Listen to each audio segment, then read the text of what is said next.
Elhamdülillah, assalatu wassalamu ala rasulillah, amma ba'd, assalamu alaikum, rahmatullah barakatuh. Allah talan salamы, тынчтыгы, берекесіздер менен болсын, урматтуу мусулман бир туугандар. Биз ушул зиярат кылып, Кур'ан окуп, дуа кылып келдик. Жалпы ата-бабаларга. Анан бизде бир ушундай түшүнүк бар. Тигил жерге барсаң бала берет, бул жерге барсаң ырыскы берет деген түшүнүк бар. Баланы дагы, ырыскыны дагы Кудай таала берет. Биз себебин кылышыбыз керек. Анан кээ бир жерлерге ушундай туура эмес түшүнүктөгү же болбосо мындай бала берет деп ошол жерге барып, ошол жердин топурагын алып, ташын алган бул такыр туура эмес.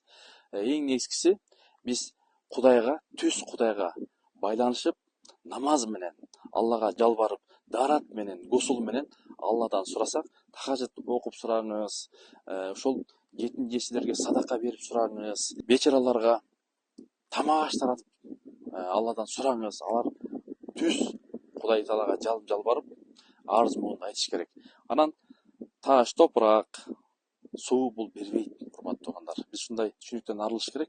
Бере турган жалгыз гана бир Алла. Анан тигил жерге барсаң, сен сага бала берет экен дебеш керек. Себептерин жасаш керек. Ошол врачтарга барыш керек, медиктерге барыш керек, эмчилерге барыш керек, дем салдырыш керек. Эң негизгиси ар ким өзүнө өзү ошол амалын бекемдеп, 5 амалды бекем кармаса, анан ошол ырыскым көп десеңер, Кудай таала ырыскымды кенен болсун десеңер, көп садака бергиле. Садака балелерди тосот.